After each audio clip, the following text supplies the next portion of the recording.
Ce qu'on voit ici, c'est une estampe de l'atelier de Frans Hogenberg, qui était un imprimeur qui a fait beaucoup des images sur l'histoire des Pays-Bas. Et ça montre ce qu'on appelle la folie espagnole, où les soldats espagnols ont attaqué la ville d'Anvers et les citoyens d'Anvers. Et vous voyez, la ville brûle et les citoyens, tout le monde essaie de s'enfuir. Je me demande si vous voyez ça, ça vous dit quoi au niveau de votre vécu personnel?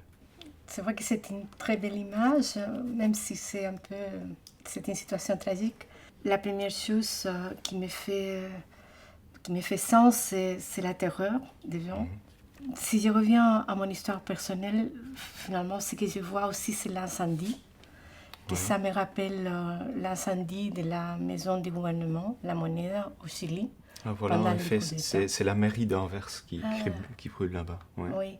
Chez nous, peut-être il y a quand même un événement qui augmente quand même la complication de la situation, qui c'est une guerre intérieure, si on peut dire une guerre. La terreur vient d'une partie même des Chiliens. C'est des Chiliens qui attaquent à d'autres Chiliens.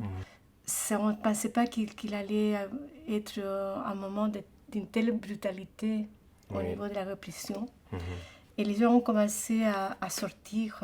Au début, on s'est caché comme on pouvait, comme ici. Des gens qui partaient à la campagne, ou c'était un gouvernement démocratique qui avait été appuyé par tous les gouvernements européens, tous les gouvernements démocratiques du monde.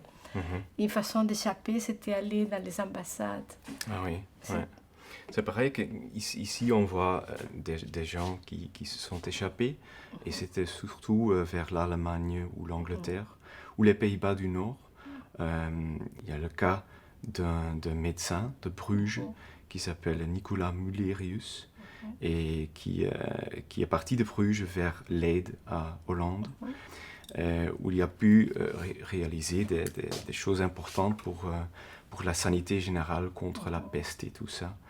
Quand nous sommes arrivés ici, il y avait aussi quand même un médecin, un psychiatre chilien qui a essayé de rassembler autour d'eux des professionnels de la santé, mais pas seulement, et qui a créé une institution qui s'appelle l'Écolade et qui existe jusqu'à maintenant, parce qu'après il est devenu exil et qui continue à faire un travail avec les exilés politiques.